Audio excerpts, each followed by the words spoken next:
So he's going to need some direction. And I have taken roll. Okay, well, can you please try to assist Mr. Wasserstrom? And do we have Ms. Wolsey with us as well? Yes, you do. Oh, awesome. Now I see her little circle face. Okay. Um, and I know that Mr. Wasserstrom is trying to join us, so we'll go ahead and call this meeting to order because I know that we have time limitations. So, Dr. Bedell, I'm going to turn, since roll has been taken, I'm going to turn this over to you. Thank you, Madam Chair. As you all know, on Wednesday, the administration presented to the board and the community our plans for the upcoming school year. And we know that given where we are right now with the pandemic, that we wanted to do a delay. And I'm trying to find, I lost my motion that I wanted to present to the board. So just give me a quick second to find that because I had it. Dr. Bedell, it's attached to your calendar invitation. Okay, hold on. Let me go and pull that real quick. Calendar invitation, pull it up. Thank you, Sandra. And there it is. Okay. School year calendar. Let me just pull it up real quick. Yeah, there are two documents. One is your board item with your motion. The other is your calendar.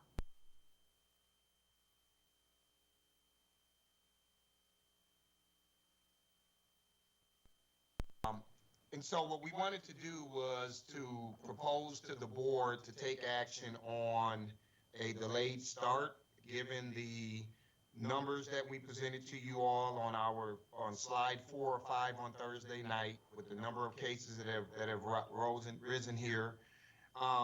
In addition to the press conference that was held around a recommendation that schools take a deeper look at starting with in person from the health department and the mayor's office.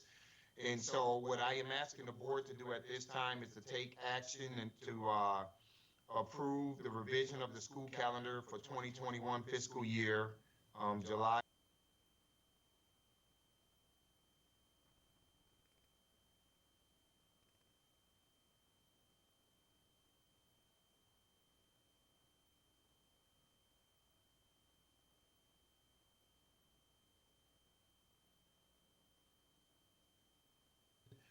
From several board members around what does the 2-week intercession represent.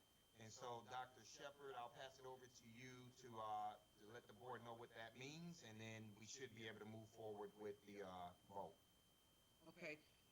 Good afternoon, everyone. Just to provide a little bit of context, so our teachers have a 185-day working calendar, and so when we moved school start, we had to keep some things in place because Teacher Institute is always August 11th, 10th, 11th, and 12th, and we were not able to reschedule the vendors that we have. We have lots of really great vendors that we bring in from all over the country, and along with our own team, and so we wanted to keep that week in place and still keep the 185-day calendar. So what you see here is we were able to negotiate with our union president that teachers would report for one day in July. And so that will be happening next week, one day in July, to begin going over processes, procedures, and protocols for virtual learning and just getting their handbook together for their students. And so that will happen one day next week. But then after that, you guys approved just maybe a couple of weeks ago for us to add that August the 7th date instead of the November 3rd date. So what you see here is the August 7th date, and then that week of the 10th through the 14th. And I have another calendar that I can pull out in just a second, but I just want to go over this one. The days in pink here between the 17th and the 28th are non-teacher duty days.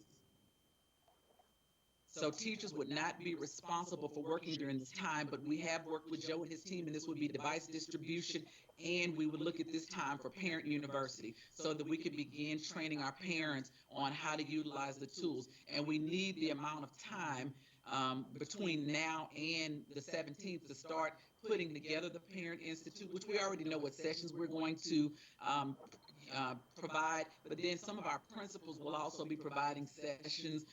So we need to get that together. So we'll have to work with Kelly's team before we push that out. And so all of those things will happen between August the 17th and August the 28th. Then our teachers will report back for the last 4 days that we've negotiated, which would be the 31st through the 3rd. The 31st is a principal professional development day. The 1st, 2nd, and 3rd are actually teacher work days so that they can set up their classrooms and they can get whatever supplies they need to get together in order to be prepared for our launch, our first virtual school start on September the 8th. And everything else in the calendar remained the same, except it was pushed down by 2 weeks. So when we look at the last date for the first quarter, that was pushed down here to, let's see, the first quarter now ends on November the 6th. And then school, because we are starting 10 days later, then school will end 10 days later. So if you would refer your attention to the June portion of the calendar, you see here that the last day of school would actually be June 10th. And this date has been negotiated. So that's a Thursday. And that will be the last day for our students to actually physically attend. Hopefully by then. Excellent. I'm in. Thanks. Welcome, Okay. Mark. Hi, good to be here. Okay, great. We're just walking through the calendar with Dr. Shepard. Good. Okay, and so Joe, if I could share the screen for just a second so that I can show our board members what will happen in the intercession. We have lots of things here that will happen in that intercession. Okay, okay, can everyone see this? Yes. Okay.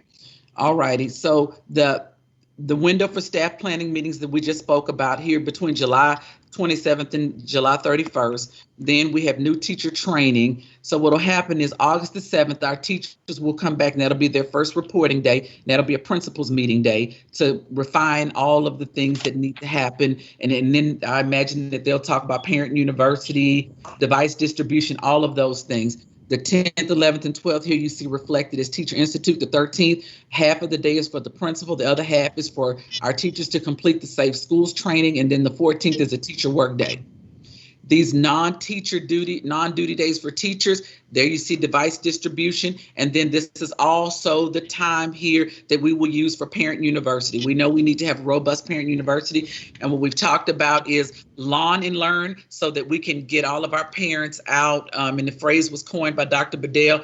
I asked, could we get our parents to come out and we could do outdoors training, since we know that outdoors is safer than having training and having congregations indoors. We can socially distance, and then we don't have a confined space. And so we'll be doing that in the lawn or in the parking lot of our schools. And Joe and his team will set up big projectors and speakers so that our parents can bring their lawn chairs and they can launch out and they can hear what it is that we have for Parent University, training them on the devices, on the different technology apps that we're going to use, and then just giving them some good advice around good things for kids in a virtual / distance learning environment. So all of that will happen here. And so that we can keep the relationship with our parents, we're going to do this at each school site. So we won't be doing it like one site where everybody comes.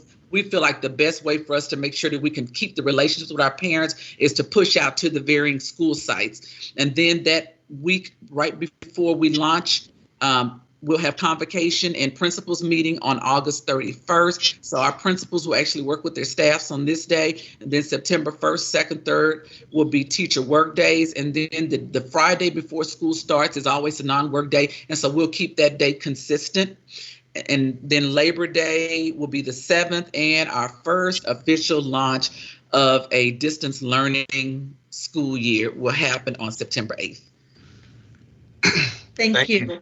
What questions do board members have regarding this calendar? Manny? Yeah, I guess it refers more to kind of your implementation of some of the dates. So maybe, Chair, I'll hold that for after we vote on this issue. Okay. What other questions regarding the request so the request before us that's coming to us from Dr. Bedell, and he has a proposed recommended motion or a proposed recommendation that he wants us to act on that could be the basis of a motion, is that we are moving our start date to August 8th, and it looks like we will conclude our school year on June 10th. And so what other questions? No other questions on that matter? Okay. Dr. Bedell, is there any other comments you want to make before you have us consider your recommendation? I want to make some comments after you all vote, just on some of the feedback that we're getting from a number of people around this area, and I think it's important that that I share that at a public board meeting, Okay. so you all can hear what the thoughts are out there on our presentation on Wednesday. So at this time, the administration is requesting the board of directors take action on delaying the start of the 2020-2021 school year until September 8th, 2020. Is there a motion for that recommendation? So moved. Is there a second? Second. Second. It has been moved and seconded. Is there any debate on the motion? I have an amendment to the motion to offer. And can you state what that amendment is? Yes, that the motion be amended to add at the end of the motion, provided, however, that classroom teaching shall not resume in person unless until the CDC or some other government agency primarily involved with public health in the Kansas City area announces the schools are safe to reopen for in-person classes. Is there any discussion on the proposed amendment? Madam Chair, Don't you have to have a second? Yeah, I'm sorry. Yes, I have to have a second. I apologize for discussion, or if the lack of second would.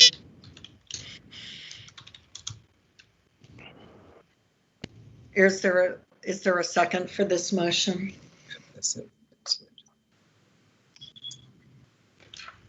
Okay. Hearing no second, Mr. Wasserstrom, the motion dies. So we return to the original motion. Is there any other additional comment on that motion as it stands? I just have a question, a clarifying question, Patty. Based off of what we saw on the other night, presented the other night, that is already a part of the plan. The plan states that if there hasn't been a 14-day decline and health recommendations don't recommend reopening, that we will maintain virtual learning, correct? Even after the delayed start date, correct?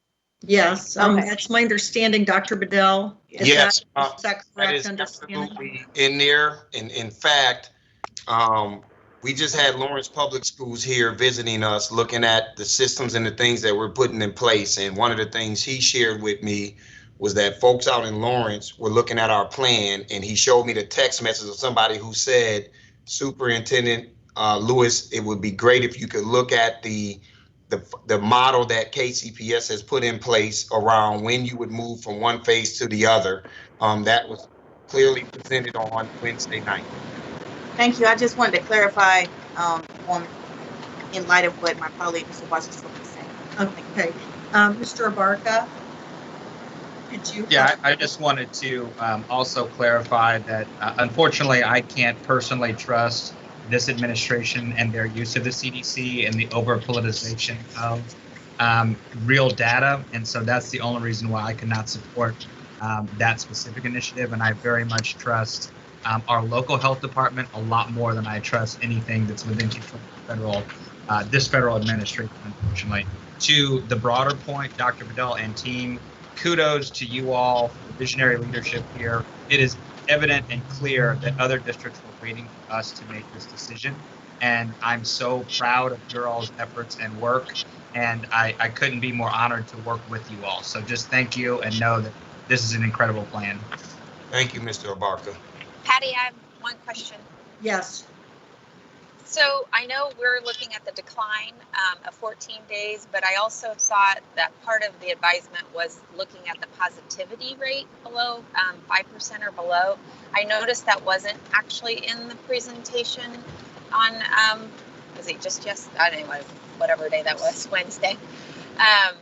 Is that a part of the consideration or is it not? I just want to ask as a question. It's not going to change my vote. Okay, so Jennifer, so basically what's before us right now does not pertain to returning students to school. What's really before us right now is our official adoption of the calendar.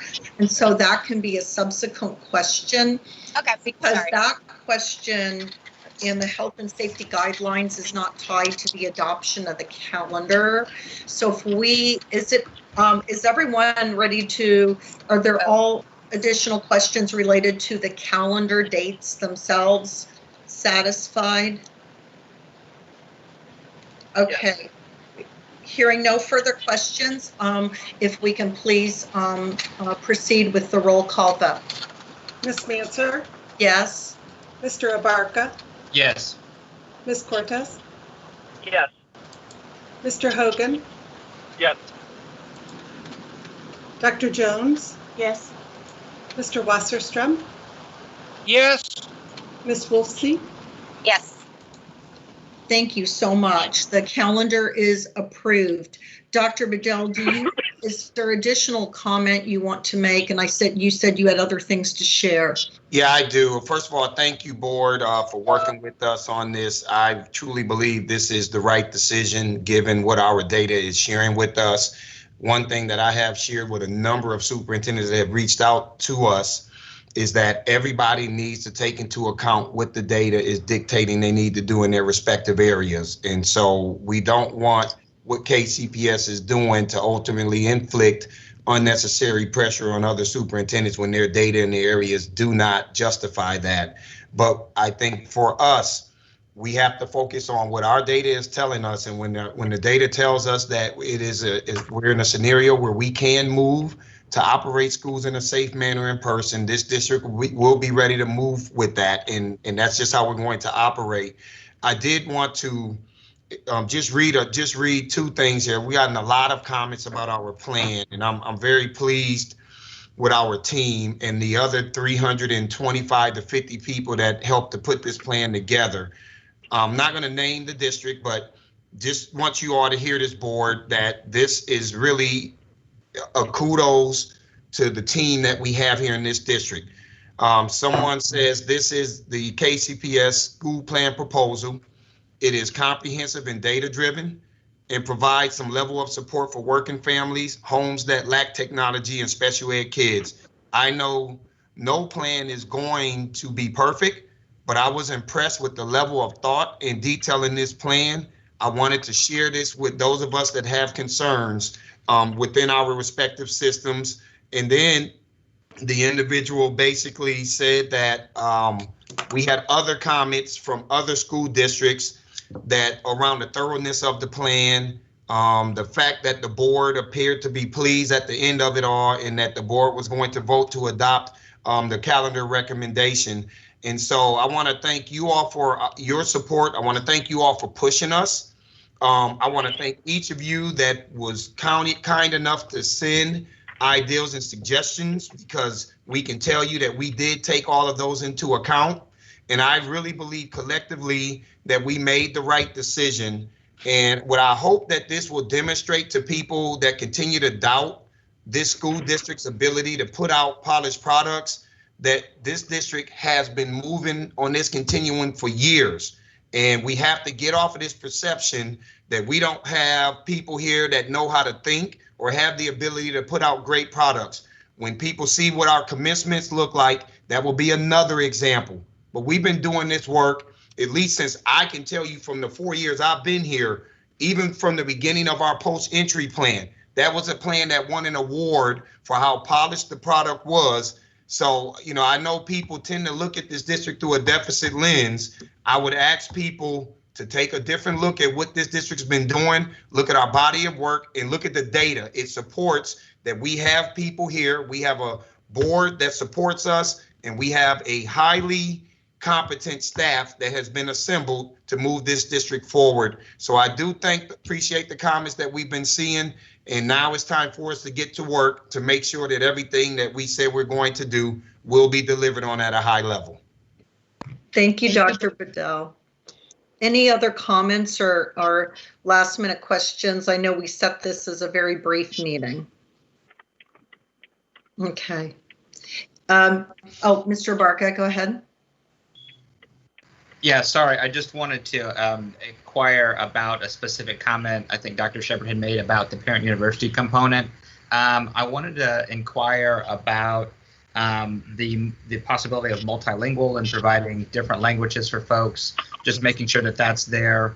And then the other element is I wondered if there was significant thought about how to include students, at least to get some level of initial engagement. I'm kind of thinking around the freshman class who's coming in, who doesn't have any connection to these high schools. Is there any focus or attention there for either a one-day kind of similar parent university outside type thing to drill down and connect them to the high school? Because I just worry about the transition for this as we go into a digital environment, that students specifically, are not going to be as connected as they were in March when we transitioned. Yes, thank you for that question, because we've actually been in conversation with our principals about it for every transitional stage. We're concerned about our kindergartners, our 7th graders, and our 9th graders, and looking at having their own parent university so that we get their parents out, because we realize again that those relationships are the important piece in this plan, and especially when you're virtual, how do we get them out? And that's the reason why we feel like doing it outside is going to be such a better push for us, so that people are less reluctant to come because they can separate and then you don't have the confinement. But we are looking at doing that for K, 7, and 9 specifically, but then we're also looking at doing it for all of our parents, because we know that some kind of way we've got to wrap around here. We'll offer some virtual sessions for parents who are not comfortable coming to the lawn, and then we'll also offer some in-person sessions. And as far as the multilingual portion, every meeting that we have, we give them earphones, and there's a translator for every meeting that we have, so that if you speak another language as the workshop is going on or as the presentation is going on, it's translated into the language that they speak. And so we will continue that practice as we move forward with Parent University. As you see, we have a lot to plan here, but I think we're used to putting on big productions in small amounts of time. So we'll make sure that all of these things are included as we push this out. Yeah, just to reiterate, I think that component of the multilingual thing is important also through our communications. I know that takes time to get it all out, but I think we tend to focus on our own mainstream social media and always forget the KCPS Espanol. So just make sure that ask for everyone that it's balanced in that way. Sure. KCPS Espanol. Okay. Thank you. And so I know that Dr. Bedell, you had indicated at some point in time we're going to have a second probably yes, update with additional things around the how do we work with our ELL and New Americans, how do we work with some of our other special populations and additional content. Can I request though that the slide that Dr. Shepard shared that shows those that second set of dates, that was very helpful, because I don't know, did we receive that earlier and did I overlook that one, or did we just get the calendar? This one was more of a principal communication, but I don't mind shooting it out to you. It's just so that they could know exactly how they need to plan their time, but I'm fine with shooting it out to you if that's what you like. It'd be helpful in the Friday update just so that we have a reminder of what that rollout looks like. So I think because we've committed to a very brief meeting and board members graciously were able to arrange that time, unless there's nothing else urgent, I think we are prepared to adjourn. Dr. Bedell, anything else you need at this point? I get ready for my 1 o'clock presentation. Right. So thank you. Thank you everybody for agreeing to this. Really appreciate your flexibility. Awesome. We are adjourned. Thank you. All right. Have a great weekend, everybody. Bye-bye.